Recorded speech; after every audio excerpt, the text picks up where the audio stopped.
Bugün səhər saatlarından etibarən İrandan havaya qalxan dronlar Naxçıvan aeroportunu, eyni zamanda aeroportun ətrafını vurmağa başlayıb. Bu nəyin göstəricisidir? Qısa bir xatırlatma eləyim. 44 günlük vətən müharibəsi zamanı Azərbaycan ərazilərində ermənilərin mal-heyvan saxladığı, məscidlərdə mal-heyvan saxladığı kadrları görə o məlumatı əldə eləyə-eləyə ermənilərə dəstək duran molla rejiminin Azərbaycana qarşı nə qədər kin-küdurət içində olduğunu bir daha bariz göstərir. Və məhz molla rejimi, İranın molla rejimi Azərbaycanı indi hal-hazırda Naxçıvanı vurmaqla bir daha sübut eləyir ki, Azərbaycanı düşmən gözündə görür.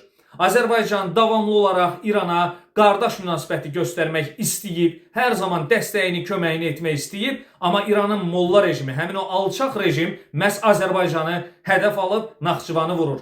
Bir şeyi unutmasınlar. İstər İrandakı molla rejimi, istər Azərbaycan daxilində İran molla rejiminə tulalıq eləyənlər bir şeyi unutmasınlar. Azərbaycan əvvəlki Azərbaycan deyil və istər İranın molla rejiminə, Azərbaycanın Naxçıvan bölgəsini vurmağa əmr eləyən şəxslərə, istərsə də Azərbaycandakı həmin molla rejiminin üzvlərinə. Buradan deyirəm, Azərbaycan cavabınızı yüksək səviyyədə verəcək. Bundan əmin olun.